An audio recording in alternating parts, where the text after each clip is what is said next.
बंगाल चुनाव से पहले जुबानी जहर। जी हां, नतीजों के बाद तेजाबी बोल, जिसको लेकर मचा बवाल, तो मैं लेकर आया देश का सवाल। नमस्कार, मैं हूं मनीष अवस्थी, हाजिर हूं आपका अपना पसंदीदा डिबेट शो देश का सवाल लेकर। पश्चिम बंगाल में चुनाव के बाद भी सियासत गर्म है। नंदीग्राम में हारने के बाद ममता बनर्जी आज हाईकोर्ट के दर पर पहुंची। ममता बनर्जी का आरोप था कि नंदीग्राम में उन्हें गलत तरीके से हराया गया और चुनाव में धांधली भी हुई, जिसके बाद कोर्ट ने सुनवाई की और तारीख 24 जून तक के लिए टाल दी। दूसरी तरफ हाल ही में तृणमूल कांग्रेस में घर वापसी करने वाले मुकुल राय की विधायकी छीनने की कोशिश में भारतीय जनता पार्टी जुट गई है।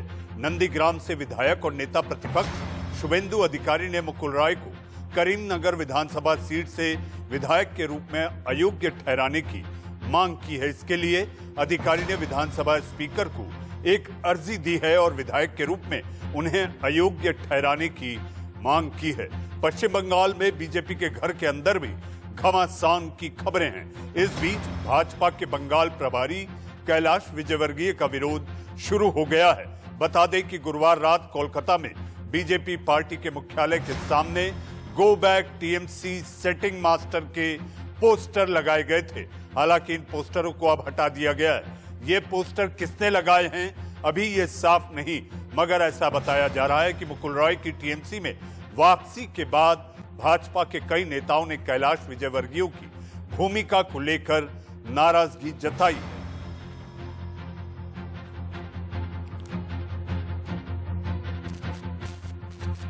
देखिए ये जो आदि भाजपा है वर्सेस तत्काल भाजपा है वर्सेस डेली पैसेंजरी करने वाला परिजाई भाजपा का जो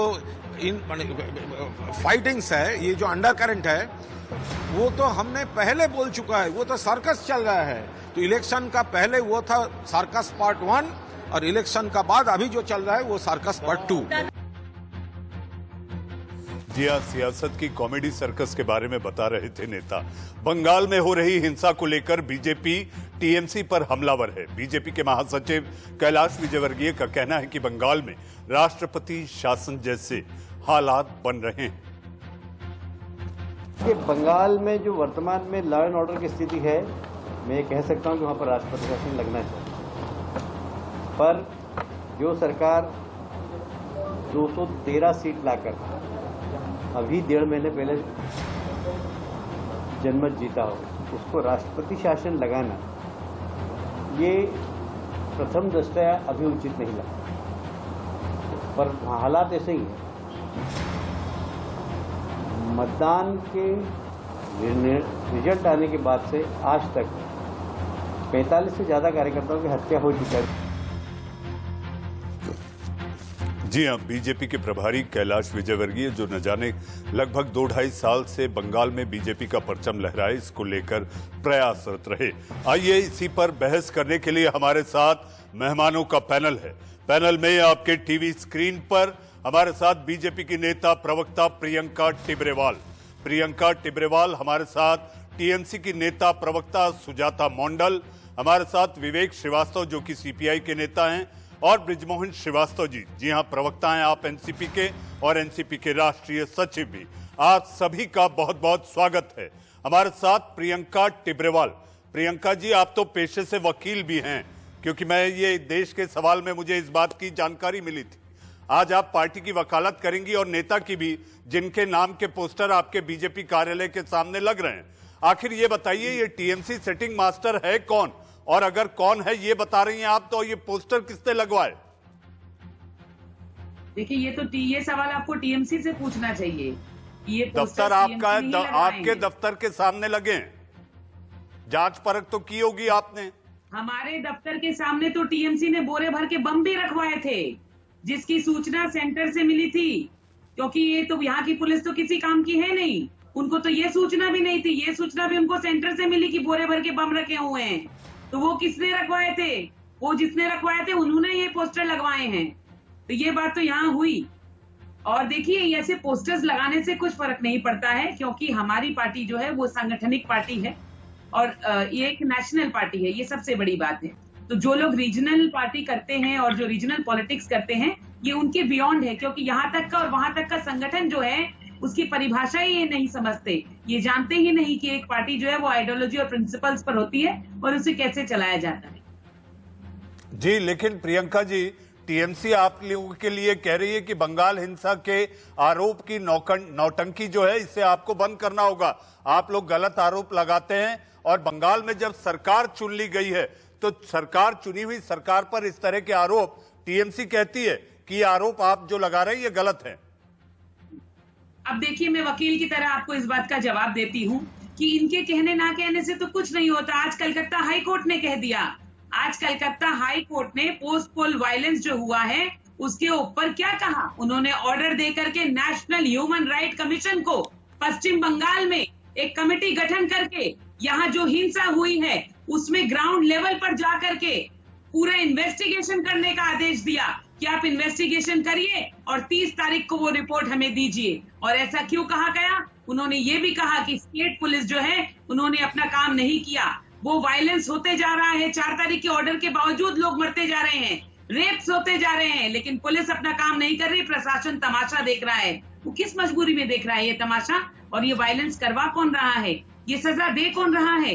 कोर्ट ने आज ये तक कहा कि कोई पार्टी ऐसे किसी पार्टी में जा सकता है, ये भी मानते हैं, डेमोक्रेसी में कोई अपनी मर्जी से पार्टी छोड़ के किसी और पार्टी में जा सकता है, लेकिन किसी को ऑटो में प्रचार करवाना कि बोलो आप भूल हो गई, अब ये पार्टी नहीं करेंगे, तो प्रशासन अंधा नहीं हो सकता। ये कैसे हो रहा है, ये सब कुछ आज हाईकोर्ट ने बता दिया। इसीलिए अब नेशनल ह्यूमन राइट्स कमीशन आएगी और जो लोग इस पुलिस को अपने फायदे के लिए चला रहे थे, अब उनकी खटिया खड़ी होने का समय आ गया, क्योंकि हर एक उस जगह में जाएगी जहां पे ये वायलेंस हुआ है, हर उस जगह जाएगी जहां रेप पीड़ितों की इन्होंने एफआईआर नहीं लिखी। प्रियंका जी, खटिया खड़ी करने का वक्त आ गया, लेकिन खटिए पर तकिया है क्या? आइए पूछते हैं सुजाता मंडल से। सुजाता जी, आपको वहां की मतदाता, पश्चिम बंगाल के मतदाता ने मानवाधिकार की रक्षा के लिए आपको चुनकर सरकार में सत्ता वापस दी है। प्रियंका जी का कहना है आज अदालत ने जो कहा है, राष्ट्रीय मानवाधिकार आयोग आकर इसकी जांच करेगा। जी हाँ, खेला होबे, लेकिन सरकार बनने के बाद भी अगर खेला होबे तो ये तो ठीक नहीं है, हिंसा का खेला रोकना होगा, ये आपकी जिम्मेदारी है। केमन आछो सुजाता मंडल? খুব ভালো আছি আমি এবং বাংলার মানুষও ভীষণ ভালো আছে। I am happy and all Bengalis are in West Bengal are happy. But Priyanka ji is not happy. उन्होंने तो कह दिया ना ऑल बंगालीज, वो मुझे बंगाली नहीं समझती। तो वो तो अपने आप के ऊपर होता है, कितना कौन बंगाली होता है, वो तो बोलने से नहीं होता है, वो अंतर से होना है। तो छोड़िए उसको बात लेके यहाँ पे हम लोग नहीं बातचीत करके बैठे हैं। हम लोग जो डिबेट में बैठे हैं उसका सिलसिला है कि भाजपा का हताशा और भाजपा का ये मतलब मन में अंदरूनी जो मतलब लड़ाई और झगड़ा जो हताशा का होके बाहर निकल रहा है, और वो ना सपना में और दुस्सपना में सब में टीएमसी का भूत ही देख रहा है। एक होता है ना कि वो सब में टीएमसी है, और मतलब बंगाली में एक कहावत है, आप लोगों को अगर पता है तो मैं बोल सकती हूँ, जो तो दोष नंदो घोष, मतलब जितना भी कसूर है वो नंद घोष का ही कसूर होता है। आप अपने में एक दूसरे के साथ भाजपा लड़ाई करके मर जा रहा है तो वो टीएमसी मार रहा है, कोई एक्सीडेंट में मर जा रहा है तो वो टीएमसी मरा रहा है, कोई अपने एक दूसरे को बीजेपी का कार्यकर्ता एक दूसरे को केस दिला रहा है तो वो भी टीएमसी दिला रहा है। उसका जो इसी का कारण में वो हार गया, वो सोच रहा है, वो सब करप्टेड लोग था, वो सब करप्शन करने के लिए बंगाल को लूटने के लिए बाहर से आया था। तो बंगाल का जनता वो लूट बाट को मतलब एकदम थप्पड़ मार के भगा दिया। अभी पता नहीं मध्य प्रदेश में है या पंजाब में है या गुजरात में है या उस लोगों का उत्तर प्रदेश में है। तो इसने ममता जी को लोग प्यार करके फिर से सत्ता में लैंडस्लाइड विक्ट्री दिला के, वो बंगाल का जनता का डिसीजन है। और खेला होवे असली खेला तो अभी भी बाकी है। जब 26 में हम लोग 26 में केंद्र सरकार में ममता जी प्राइम मिनिस्टर बनेगा, तब तो असली खेला खत्म होगा। सुजाता जी, अभी तो खेला सुजाता बहुत जी बाकी है। 26 नहीं, सुजाता जी 26 नहीं 24। आप सुनाई में कान साफ कीजिए, मैं 26 ही बोला, 26 नहीं बोला जी। शायद अपना कान में आवाज मेरा ठीक तरह से नहीं पहुंचा। जी, ठीक है? आपकी और आवाज सबसे नहीं आई बड़ी बात- और मुझे ऐसा लगता है आपके उच्चारण में दिक्कत थी, इसलिए आप साफ नहीं बोल पाई। नहीं, सब लोग सुनाई दे रहा। आप पूछ लीजिए आपका बाकी क्रू मेंबर को भी, वो 26 ही सुना, आप 26 सुना, क्योंकि आप सोच रहे थे कि भाजपा को कैसे डिफेंड करे, इसलिए आपका दिमाग में वो 26 देखिए सुनाई सुजाता दिया। जी, मैं यहाँ डिफेंड करने नहीं, मैं बहस करने बैठा हूँ और जो मुझे लगा और जो लोगों ने सुना वो मैंने कहा। मैं यहाँ पर किसी की बंगाल प्रवक्ता में बनने कोई के लिए नहीं हिंसा बैठा हूँ। परिस्थिति नहीं है यहाँ पर। हिंसा करी परिस्थिति भाजपा का कार्यकर्ता अपना हार की वजह से, हताशा के कारण में एक दूसरे के साथ लड़के टीएमसी के ऊपर दोष दे रहा है, और वो लोग सोच रहा है कि चलिए इतना कुछ करने के बाद भी, और मोदी अमित शाह दिल्ली पैसेंजर करने के बाद भी, ठीक है, उत्तर प्रदेश से प्रियंका जी, प्रियंका जी, मैं प्रियंका जी को लाना चाहूंगा। प्रियंका जी, प्रियंका जी के पास भी हार गया, प्रियंका जी, टीएमसी का कसूरवार मान रहा है। प्रियंका जी अभी तो और खेला होवे बाकी है, सुजाता जी कह रही हैं। देखिए, ये तो हाथ गद्दारों खेला का हुआ है। साथ जो है वो 21 बंगाल में की जनता हाथ ने खेला कभी हुआ नहीं है, दिया। 26 ये में बात फूल खेला सुजाता जी होगा। से ज्यादा बेहतर कौन समझेगा। गद्दारी करके जो एक पार्टी से दूसरी जगह जाते हैं, टिकट तो मिल जाती है मगर जीत नहीं पाते। ये बात आपने देखी है। मुकुल रॉय जिंदगी में पहली बार इलेक्शन जीते तो भारतीय जनता पार्टी के सिंबल पर जीते, ये पार्ट भी आपने देख लिया। तो अब मैं ये कहती हूँ कि जो भी जनता का फैसला है उसे ग्रेसफुली स्वीकार इसलिए करना तो चाहिए। बाहर वाले ममता लोगों को बनर्जी भी को इस पश्चिम तरह बंगाल से से जनता ने फेंक हराया दिया। कि उन्हें बर्दाश्त इसलिए नहीं तो हो ममता रहा। जी को फिर देखिए, से उतनी जिताया बुरी TMC तरह को। हारने के बावजूद ममता बनर्जी जो है बौखलाई हुई हाईकोर्ट भाग रही है। जाइए हाईकोर्ट, फिर मुंह की खाएंगी। अभी सुजाता मंडल जी कह रही थी किसने तमाचा खाया, तमाचा अभी पड़ेगा, हाईकोर्ट का तमाचा पड़ेगा टीएमसी के चेहरे पर, क्योंकि ये पिटीशन मेंटेनेबल ही नहीं है। क्योंकि कानून के हिसाब से, आइन के हिसाब से 1 घंटा के अंदर आरओ को कंप्लेन लिखित में देनी पड़ती है, जो कि ममता बनर्जी ने नहीं दी। वो बाद में आके कह रही है कि आरओ को डराया गया था, धमकाया गया था। आरओ को तब डराया गया था, धमकाया गया था, या मुख्यमंत्री अब डरा धमका करके ये सब लिखा रही हैं? खैर, दूध का दूध पानी का पानी सामने हो जाएगा। और अब तो नेशनल ह्यूमन राइट्स कमीशन भी आ रही है।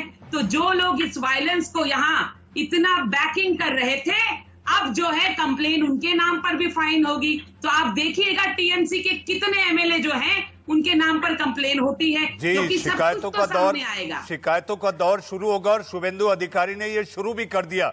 मुकुल रॉय की विधायकी को लेकर एक चिट्ठी भी दे दी गई है। प्रियंका जी, सुजाता मंडल जी, आप लोग थोड़ा पानी पीजिए। मेरे साथ 2 और प्रवक्ता हैं, मेरे साथ सीपीआई के प्रवक्ता विवेक श्रीवास्तव जी और ब्रिजमोहन श्रीवास्तव जी हमारे साथ दोनों हैं। ब्रिजमोहन जी, तो पानी पीने का मन नहीं है, चाय पीने का मन है। अरे करारी चाय पीजिए। सुजाता जी, आपके यहाँ तो चाय के बागान हैं, चाय के बागान है, करारी चाय की चुस्की लीजिए। हाँ, आता हूँ आपके वही पास। तो। जी हाँ, विवेक श्रीवास्तव जी मुस्कुरा रहे। विवेक भाई, इस समय कैलाश विजयवर्गीय ने आज जो कहा है, उन्होंने कहा है कि 46 दिन हुए हैं ये सरकार को। उनके मुताबिक जो अब बंगाल में हालात हैं, राष्ट्रपति शासन जैसे हालात बनते दिखाई दे रहे हैं। केवल 46 दिन हुए हैं सरकार को। देखिए, मेरा ये कहना है और हम सब यही सोचते हैं कि तृणमूल कांग्रेस का मैं समर्थक नहीं हूं। अगर वहां कंडीशंस खराब भी हो रही हैं तो कम से कम जो फेडरल स्ट्रक्चर हमारे देश का संवैधानिक है उसको हमें प्रोटेक्ट करना होगा। और सेंट्रल और स्टेट की एक लीडरशिप, एक रिलेशनशिप होती है। तो प्रेसिडेंट्स रूल को तो हम कभी भी सपोर्ट नहीं करते हैं, हम इसके खिलाफ है, खिलाफ रहेंगे। ये गलत मांग है और ये सरकार चुन करके आई, तो हम सरकार के खिलाफ हैं, हम तृणमूल कांग्रेस के खिलाफ हैं। लेकिन ड्यूली इलेक्टेड गवर्नमेंट है, इसको इस तरीके से चर्चा करना गलत। दूसरी बात, नेशनल ह्यूमन राइट्स कमीशन की बात कर रही थी प्रियंका टिब्रेवाल। कल हाईकोर्ट ने परसों पहले ही नरवाल और 2 और एक्टिविस्ट को छोड़ा है और कोर्ट ने सीधा कहा है कि मोदी सरकार का क्रिटिसिज्म नहीं होता है और इन लोगों को शर्मिंदा होना चाहिए। विवेक जी क्या बोल रहे हैं, कुछ सुनाई नहीं दे रहा। It's a very poor human rights record of the central। तो ये चीज प्रियंका सोचनी चाहिए पहले, और तृणमूल कांग्रेस लेफ्ट अन्य लोगों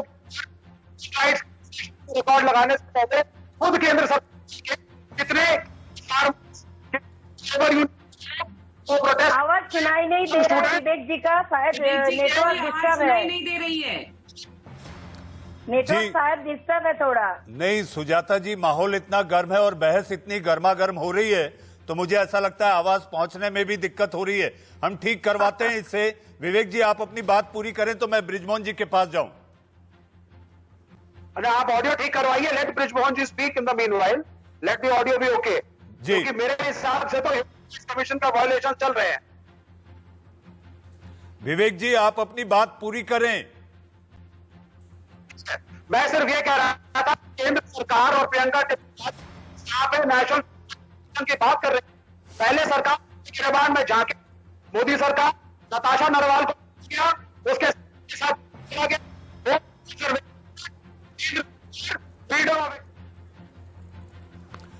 विवेक जी आपकी आवाज ठीक करने की कोशिश कर रहे हैं। ब्रिजमोहन जी आपको मेरी आवाज आ रही है? जी मनीष जी आवाज आ रही है। जी ब्रिजमोहन जी मेरा सवाल आपसे, जी आप पश्चिम बंगाल में जिस व्यक्ति ने यानी कि जिस व्यक्ति का दिमाग था, रणनीति थी, वो व्यक्ति जाकर आपकी पार्टी के सबसे बड़े नेता पवार साहब से मुलाकात करते हैं। ब्रिजमोहन जी मुझे पता है आपके पीछे रखी किताबें, आप खुद लिखने पढ़ने वाले व्यक्ति हैं, सियासत में आप हैं, प्रवक्ता हैं। मैं ये चाहता हूं कि आज आप देश के सवाल के इस मंच पर सच सच सारी बात उघाड़ कर रख दें और ये बता दें कि आखिर क्या खिचड़ी पक रही है। मनीष जी सबसे पहले तो मैं सबों को नमन करता हूं। देखिए कि जो प्रशांत किशोर जी की मुलाकात हुई आदरणीय शरद पवार साहब के साथ, इसको आपको इस नजरिए से देखना होगा कि एक विश्वविद्यालय के 22 चांसलर थे, उनका वो विद्यार्थी मिला है जो गोल्ड मेडल लेकर आया है। वो जब गोल्ड मेडल लेकर आया है तो वाइस चांसलर उससे ये जानना चाहती है गोल्ड मेडल लाने की आपने जो कोशिश की या गोल्ड मेडल जो आपको मिला, इसलिए किस प्रकार का आपने प्रयास किया जिससे कि आपको गोल्ड मेडल मिला। दूसरा अपन तो हिंदुस्तान में रहते हैं, अगर सनातन काल की परंपराओं को ध्यान में रखें तो उससे पता लगता है कि जब भी कोई बड़ा यज्ञ होता था जिसमें किसी की मनोकामना पूरी हो जाती थी, तो मनोकामना पूरी करने वाला व्यक्ति उन सारे लोगों तक अपना प्रसाद और अपने आशीर्वाद के लिए अपनी बात पहुंचाता था। तो चूंकि ममता जी ने वहां पे एक बहुत बड़ा यज्ञ करके और एक बहुत मुश्किल से उस युद्ध को जीता था, तो उसकी सफलता में उन्होंने अपने लोगों को भेजा है अलग अलग लोगों से मिलने के लिए और आशीर्वाद लेने के लिए। तो मैं सोचता हूँ इसको इस नजरिए से देखना ज्यादा बेहतर होगा। इसमें कोई अभी राजनीति ढूंढने की शायद कोई इतनी बड़ी जरूरत नहीं है, क्योंकि ममता जी और आदरणीय शरद पवार जी के बीच में बहुत बेहतर संबंध है। आदरणीय ममता जी और शरद पवार जी ने लगातार साथ साथ काम किया है और एक बहुत लंबे समय से दोनों नेताओं के बीच में बहुत ही सामंजस्य भी है और संवाद भी है। तो मैं सोचता हूँ कि इन दोनों नेताओं को आपस में बातचीत करने के लिए किसी की शायद जरूरत नहीं है। तो इसको आप सिंपली इसी ढंग से देखेंगे अपन लोग कि एक गोल्ड मेडलिस्ट विद्यार्थी ने विश्वविद्यालय के वाइस चांसलर से आकर आशीर्वाद लिया है और अपनी सफलता की कहानी सुनाई है। जी लेकिन ब्रिजमोहन जी एक बात तो सियासत में आप भी मानते हैं कि संकेत और संदेश का बड़ा महत्व होता है। ऐसी मुलाकातें संकेत के रूप में देखी जाएं तो इसके गहरे परिणाम भी देखे गए हैं अतीत में। मनीष जी मैं आपकी बात से सहमत हूं, क्योंकि देखिए कि इस बात को स्वीकार करना होगा, इसे मैं राष्ट्रीय प्रवक्ता के रूप में स्वीकार करता हूं राष्ट्रवादी कांग्रेस पार्टी की ओर से, कि आज हिंदुस्तान में इस बात की सख्त जरूरत है कि जो राजनीतिक दल या जो राजनीति करने वाले लोग हैं, जो भारतीय जनता पार्टी की विचारधारा से सहमत नहीं है, उनको एक होकर काम करना होगा। और जब तक वो सारे लोग एक होकर काम नहीं करेंगे तब तक भारतीय जनता पार्टी का जो भी ये दौर है जिसमें कि वो पूरी तौर से असफल हुए हैं, उन्होंने समाज के बीच में एक असहिष्णुता की भावना को फैलाया है और उन्होंने इतना ही नहीं कई जगह कानून का दुरुपयोग भी हुआ है, जिसके कारण देखिए कि सुप्रीम कोर्ट और हाई कोर्ट ने अभी कोविड के दौर में लगातार भारत सरकार के खिलाफ अपने बयान दिए हैं, अपने आदेश दिए हैं, जिसके पालन करने के लिए भारत की सरकार और राज्य सरकार अभी भी लगी हुई है। जी तो मैं आपसे कहना चाहता हूं कि इसकी जरूरत है, आज ये बात बिल्कुल सच है और इसके लिए सबों को कोशिश करना चाहिए। आदरणीय प्रशांत किशोर जी, आदरणीय शरद पवार साहब, आदरणीय ममता जी अगर ये कोशिश करती है, मैं सोचता हूँ देश इसको वेलकम करेगा, इसका स्वागत करेगा और हम सब लोग भी इसका स्वागत करते हैं। जी इस बीच कोशिशें जारी रहेंगी, लेकिन ब्रिजमोहन जी मैं आपके पास आऊंगा, वक्त है एक ब्रेक का। जी हाँ, आपको याद रहे, सनद रहे कि कल पश्चिम बंगाल के राज्यपाल जगदीप धनखड़ ने गृह मंत्री अमित शाह से भी मुलाकात की थी। इस मुलाकात के क्या मायने हैं बताएंगे आपको एक छोटे से ब्रेक के बाद।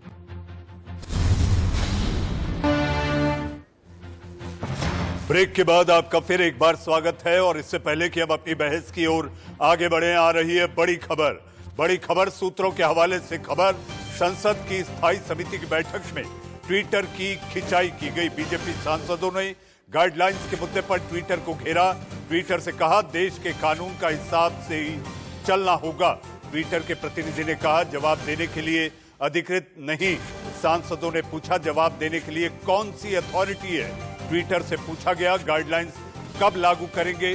ट्विटर ने कहा गाइडलाइंस पर काम कर रहे हैं, गाइडलाइंस लागू करने का वक्त नहीं बता सकते। ट्विटर से पूछा गया मैनिपुलेटेड टैग का आधार क्या है। इसी सारी जानकारी के साथ हमारे सहयोगी आशीष सिन्हा हमारे साथ मौजूद हैं। आशीष, ट्विटर को लेकर सबसे बड़ी बैठक और बैठक में पूछताछ सवाल जवाब। देखिए मनीष जी, स्टैंडिंग कमेटी के मेंबरान ने बिल्कुल साफ कर दिया है कि जो ट्विटर है वो लॉ ऑफ द लैंड यानी भारतीय कानून से ऊपर नहीं है और ट्विटर को भारतीय कानून का पालन करना ही होगा। आज स्टैंडिंग कमेटी के सदस्यों ने ट्विटर से दो टूक पूछा कि जब न्यू आईटी गाइडलाइंस आ गई थी तो आपने उसे लागू क्यों नहीं किया। इसके अलावा ये भी कहा कि क्यों ना आपके ऊपर फाइन लगा दिया जाए अगर आप वायलेशन करते हैं तो। तब ट्विटर की तरफ से ये जवाब दिया गया कि यहाँ पर केवल एक चीफ कंप्लायंस ऑफिसर है। तो कमेटी ने उनको आयरलैंड के मामले का उदाहरण देते हुए कहा कि आयरलैंड में आपके ऊपर जुर्माना लगाया था। एक बात तो बिल्कुल साफ है कि ट्विटर को अगर देश में काम करना है यानी अगर ट्विटर को अपना ऐप भारत में चलाना है तो उसे भारतीय जो कानून है उसके हिसाब से चलना होगा। ट्विटर की तरफ से अभी भी ये साफ साफ नहीं कहा जा रहा है कि आखिर वो आईटी गाइडलाइंस जो नई गाइडलाइंस है उसका पालन ये कब से करेंगे। हालांकि उनकी तरफ से ये जरूर कहा जा रहा है कि कुछ हिस्सों का उन लोगों ने पालन किया है, जैसे कि ऑफिसर्स नियुक्त करने की जो बात थी वो उन्होंने किया है, लेकिन अभी भी जो माकूल जवाब है कमेटी के सामने वो ट्विटर ने अभी तक नहीं दिया है। मनीष जी जी, अगर भारत की सरजमी पर आशीष आपको अपना व्यवसाय करना है तो लॉ ऑफ द लैंड मानना होगा।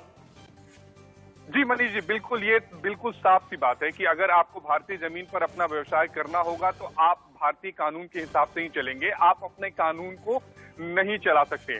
पिछले कुछ अगर हम हाल के महीनों में ट्विटर की अगर हम कार्यप्रणाली देखें तो ट्विटर अपनी मोनोपोली दिखाना चाहता था। ट्विटर ये दिखाना चाहता था कि वो भारतीय कानून से ऊपर है, लेकिन बार बार केंद्र सरकार ने ट्विटर को कहा था कि आप कंप्लायंस करिए, लेकिन उसके बावजूद जब ट्विटर ने कंप्लायंस नहीं किया तो ट्विटर को जो इम्यूनिटी भारतीय कानून के मुताबिक यानी आईटी एक्ट के मुताबिक 79 के मुताबिक जो दी गई थी वो इम्यूनिटी केंद्र सरकार ने वापस ले ली। उसके बावजूद अभी तक ट्विटर की तरफ से कोई ठोस जवाब नहीं दिया जा रहा है। बहरहाल देखना ये होगा कि क्या जो पार्लियामेंट्री कमेटी के जो मेंबरान हैं वो ट्विटर के जवाब से संतुष्ट होते हैं या नहीं, या फिर से एक बार ट्विटर के अधिकारियों को बुलाया जाएगा या लिखित जवाब देने के लिए कहा जाएगा। जी आशीष, आपका ट्विटर पर सबसे बड़ी जानकारी के साथ सारे अपडेट्स के लिए आपने अपडेट दिया, आपका बहुत बहुत धन्यवाद। जी आशीष सिन्हा बता रहे थे कि ट्विटर को लेकर संसदीय समिति ने आखिर ट्विटर से क्या सवाल किए और इसके साथ साथ ये चेताया भी अगर यहां आपको कामकाज करना है तो भारत का कानून मानना ही होगा। आइए बढ़ते हैं अपनी बहस की ओर। हमारे साथ पश्चिम बंगाल को लेकर, पश्चिम बंगाल में हिंसा के खेले को लेकर चल रही बहस में फिर एक बार आप सबका स्वागत है। हमारे साथ प्रियंका टिब्रेवाल बीजेपी प्रवक्ता, हमारे साथ सुजाता मंडल टीएमसी प्रवक्ता, विवेक श्रीवास्तव जी नेता सीपीआई प्रवक्ता और हमारे साथ ब्रिजमोहन श्रीवास्तव जी एनसीपी के राष्ट्रीय सचिव और प्रवक्ता मौजूद हैं। प्रियंका जी, आपको लगता है कि टीएमसी ने जो सोचा था कि बीजेपी में चुनाव से पहले उनके अपने नेताओं को भेजा जाए, प्लांट किया और बीजेपी में खेला कर दिया जाए, तो आपको लगता है टीएमसी कामयाब हो गई बीजेपी में खेला करने के लिए पश्चिम बंगाल में?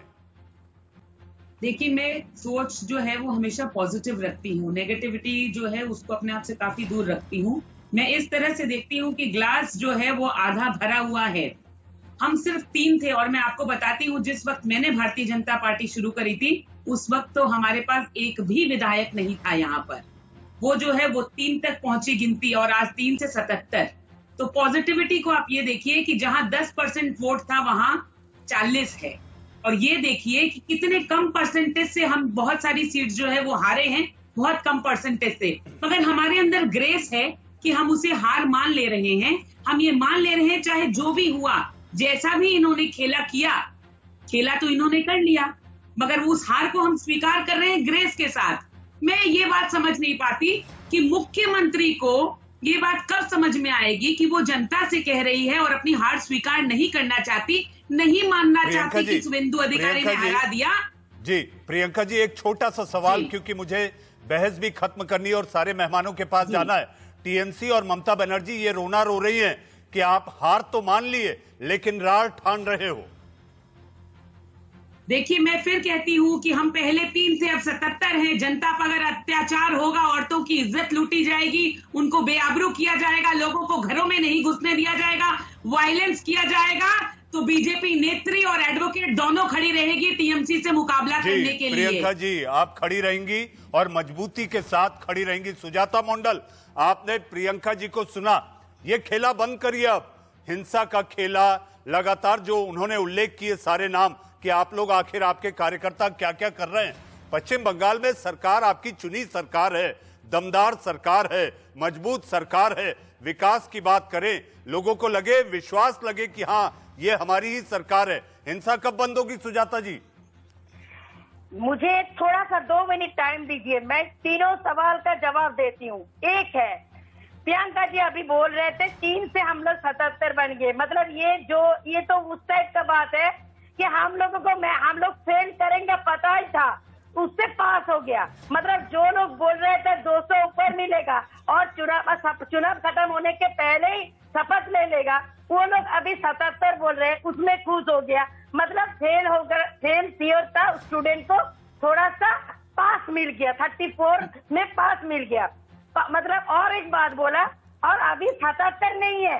देखिए, मैं जब बीजेपी बोल रहा था मैं नहीं बोला, मैं बोली हूँ कि 77 नहीं है, अभी उन लोगों का थोड़ा मैथ संशोधन करना है, अभी 74 है। और मैं जो बोला, अभी देखिए ये 74 विधायक भी कितना दिन भाजपा में रहता है और 18 एमपी भी कितना दिन भाजपा में रहता है।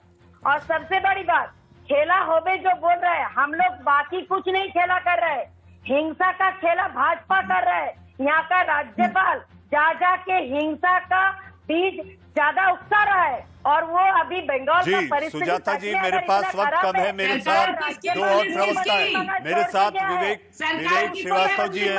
विवेक श्रीवास्तव जी, हिंसा के खेला को लेकर ये टोपी ट्रांसफर, मैं नहीं तुम कर रहे, तुम नहीं मैं कर रही, आखिर पश्चिम बंगाल में अब वहाँ की जनता चाहती है कि वहाँ उन्हें विकास मिले, उनकी सरकार जो वहाँ पर लौटी है वो सरकार उनमें विश्वास जगाए कि पश्चिम बंगाल प्रगति पथ पर आगे बढ़ेगा। विवेक जी, और खेला तो मैं बोल ही दिया, मेन खेला 2026 में हम लोगों का, जब केंद्र में 5 टाइम बंगाली चीफ मिनिस्टर होगा, प्राइम मिनिस्टर होगा, वो है ममता बनर्जी। सुजाता जी, विवेक जी को बात रख लेने दीजिए। पहले पड़ाव में वो अपनी बात पूरी नहीं रख पाए थे तकनीकी खराबी के कारण। जी तो अब ऐसा है कि ये बात हम सबको माननी पड़ेगी, हम भी तृणमूल कांग्रेस के खिलाफ लड़े, और लेकिन सरकार तृणमूल कांग्रेस की बनी है और भरपूर मेजोरिटी से बनी है, तो कम से कम प्रजातंत्र की इज्जत रखते हुए सभी विपक्षी पार्टियों को इस बात को मानना पड़ेगा। दूसरी बात, अगर वहां पे लॉ एंड ऑर्डर की समस्या है, जो कि है, ये हम भी मानते हैं, हमारे कैडर पे भी अटैक हुआ, हमारे दफ्तरों पे भी अटैक हुआ, लेकिन हम ये बिल्कुल नहीं सपोर्ट करेंगे कि प्रेसिडेंट रूल लाया जाए। ये देश के फेडरल स्ट्रक्चर के ऊपर एक अटैक है। विवेक जी, माफी के साथ आपको रोकूंगा क्योंकि मुझे बृजमोहन जी के पास भी जाना है और बहस खत्म करनी है। बृजमोहन जी, आखिरी सवाल और छोटा जवाब। जी हाँ, आपने कहा कि एक विद्यार्थी, सियासत का विद्यार्थी अपने वाइस चांसलर से मिलने गया था, यानी कि प्रशांत किशोर पवार साहब की मुलाकात को लेकर आपने जो विश्लेषण किया, मैं आपसे ये पूछना चाहता हूं कि क्या वाइस चांसलर ने यह भी समझाया होगा कि तुम जिसके सलाहकार हो उसके राज्य में इस तरह की हिंसा ठीक नहीं है, इससे पहले ठीक करिए?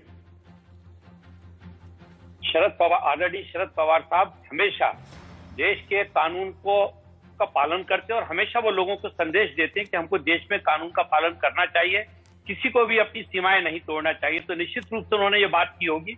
और आदरणीय प्रशांत किशोर जी को मैंने ये कहा था कि गोल्ड मेडलिस्ट हैं, वो साधारण विद्यार्थी नहीं है, वो गोल्ड मेडल लेने के बाद अपने वाइस चांसलर साहब के पास मिलने गए थे इसको इसी ढंग से देखा हूं। दूसरी बात मैं कहना चाह रहा था, आज चूंकि टीएमसी की इतनी बात हुई है, जो एक मामला हम लोगों के सामने आया था वीरभूमि में, जो एसपी हैं मिस्टर त्रिपाठी, उनको केंद्र सरकार ने निर्देश दिया था कि आप जाकर देखिए जहां पे हिंसा हुई है, उसकी जानकारी लेकर आप बताइए। उन्होंने जब जानकारी लेने के लिए वहां पर पूरा दौरा किया, उसके बाद उन्होंने प्रेस कॉन्फ्रेंस करके बोला था कि यहाँ पे इस प्रकार की कोई हिंसा नहीं हुई है। तो मैं थोड़ा सा इस मामले में जरूर आपसे कहना चाहूंगा कि ये जो आरोप लग रहा है, ये आरोप राजनीतिक से तो प्रेरित है ही, पर ऐसा भी लगता है कि कहीं ना कहीं भारतीय जनता पार्टी के सीनियर लीडर्स में और जो नए लोगों की जी ब्रिजमोहन जी, झगड़ा चल रहा है, ब्रिजमोहन कि जी, उसका परिणाम भी है। माफी के साथ आपको रोक रहा हूं, मुझे बहस खत्म करनी है। हमारे साथ आज की बहस में प्रियंका ठिब्रेवाल, सुजाता मंडल, विवेक श्रीवास्तव जी और ब्रिजमोहन श्रीवास्तव जी आए। आप लोगों ने अपनी राय रखी, अपनी बात रखी और पुरजोर तरीके से रखी। आज सभी का बहुत बहुत धन्यवाद। लेकिन जाते जाते इतना कहना चाहूंगा, जी हाँ, पश्चिम बंगाल में फिर एक बार माहौल गर्मा गया है और इसके साथ साथ ममता बनर्जी पर बीजेपी आर पार है। देश का सवाल में आज के लिए बस इतना ही। अब वक्त है एक छोटे से ब्रेक का।